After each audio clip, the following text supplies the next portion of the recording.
Congress party Congress party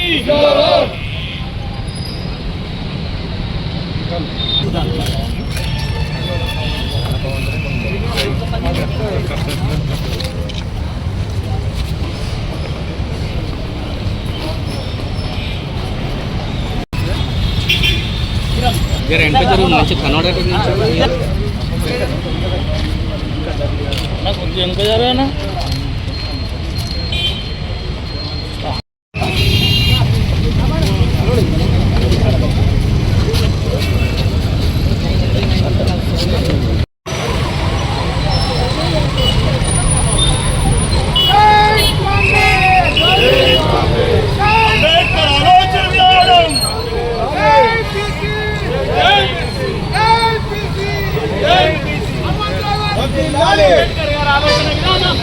जय कांग्रेस जय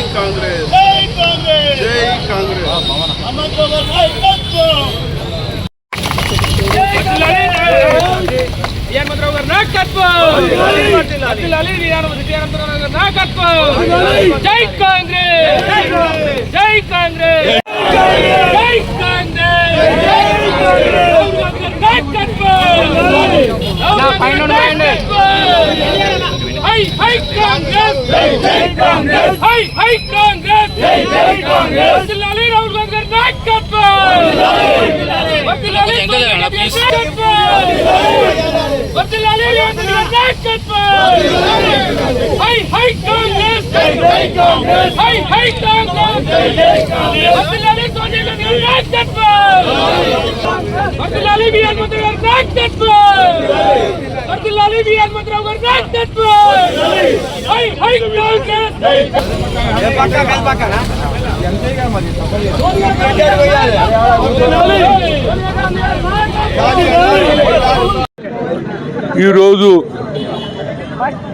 local library chairman కానీ అదేవిధంగా ఏది సీతారాం గారిని మిగతా నాయకులందరూ వచ్చినటువంటి వారికి నా హృదయపూర్వక ధన్యవాదాలు. ఈ ఉద్దేశం ఏమిటంటే దేశ స్వాతంత్రం వచ్చిన తర్వాత ఇప్పటి వరకు కులగన జరగలే. నేను ఓబీసీ ఎంపీస్ కన్వీనర్గా 3 సార్లు కలిసిన నరేంద్ర మోడీని, అయ్యా మా బీసీ జనాభా ఎక్కున్నది, దానికి సెపరేట్ మినిస్ట్రీ ఇవ్వాలి, మా బాధలు ఎక్కున్నాయి చదువులలో కానీ ఉద్యోగాలలో కానీ చెప్పినా నరేంద్ర మోడీ ఎన్నడూ పట్టించుకోలే. కానీ ఇవాళ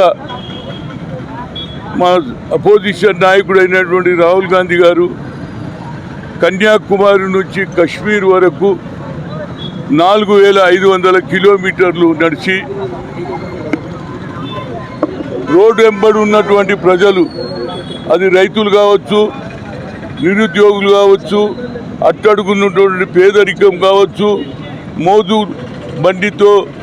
బండి నడిపించుకుంటున్నటువంటి వాళ్ళు కానీ, పొలాలలో పనిచేస్తున్నటువంటి కూలీలు కానీ అందరినీ కలిశాడు.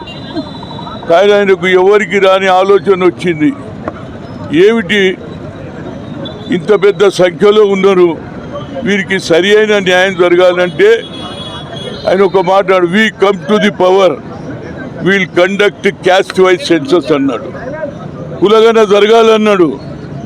అదే ఆలోచన రాష్ట్ర ముఖ్యమంత్రి రేవంత్ రెడ్డి గారు కానీ, బీసీ మినిస్టర్ పొన్నం ప్రభాకర్ క్యాబినెట్లో నిర్ణయం తీసుకొని అసెంబ్లీలో బిల్లు పాస్ చేసి ఆర్డినెన్స్ కూడా తీయడం జరిగింది.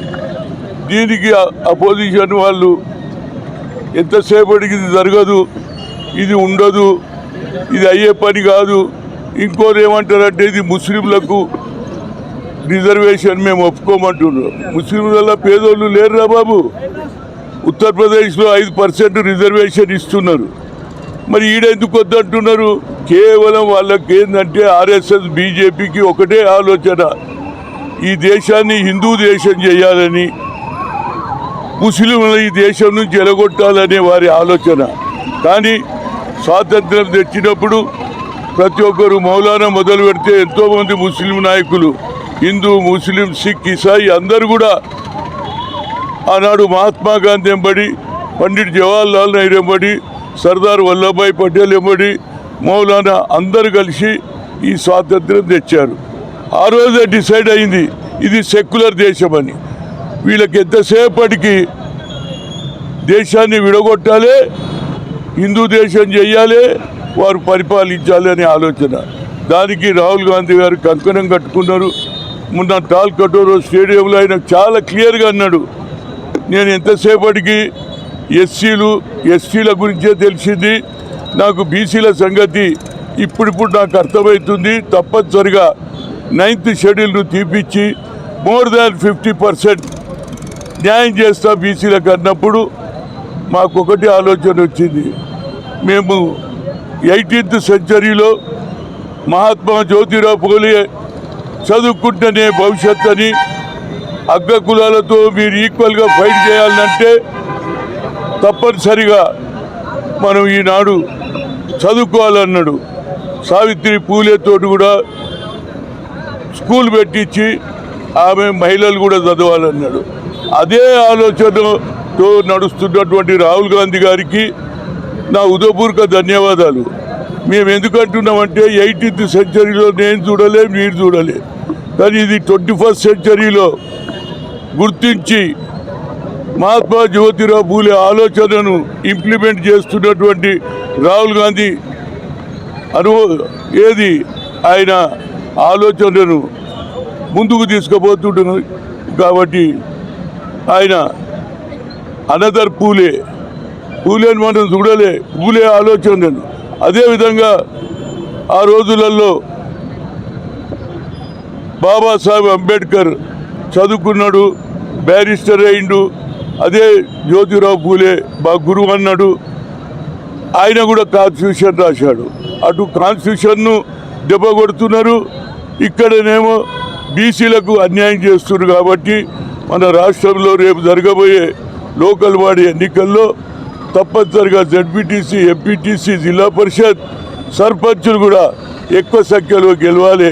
ఎందుకంటే రాహుల్ గాంధీ ఆలోచన ఈనాడు ఎట్లున్నదంటే, ఆ రోజులలో మనం మహాత్మా జ్యోతిరావు పూలేని చూడలే, సావిత్రిబాయి పూలేని చూడలే, కానీ ఇతను తప్పనిసరిగా మరో పూలేలాగా వర్తిస్తుడు. కాబట్టి ఆయనకు తప్పనిసరిగా ఈ వచ్చే ఎన్నికల్లో ఇదే కాదు అన్ని రాష్ట్రాలలో జరగాలి. బీజేపీకి చిత్తశుద్ధి ఉంటే వాళ్ళ రాష్ట్రాలు ఎక్కడెక్కడ ఉన్నాయో అక్కడ కూడా కులగన జరగాలి. సరి అయిన నాయకత్వం రావాలంటే చదువులలో, ఉద్యోగాలలో, అదేవిధంగా రాజకీయంగా కూడా ప్రతి పేదవాడు పైకి రావాలనేదే మా ఉద్దేశం. ఇవాళ రేవంత్ రెడ్డి దాన్ని ఇంప్లిమెంట్ చేస్తున్నాడు. 5, 6, 7 తేదీలలో ఢిల్లీకి రావాలి అందరూ.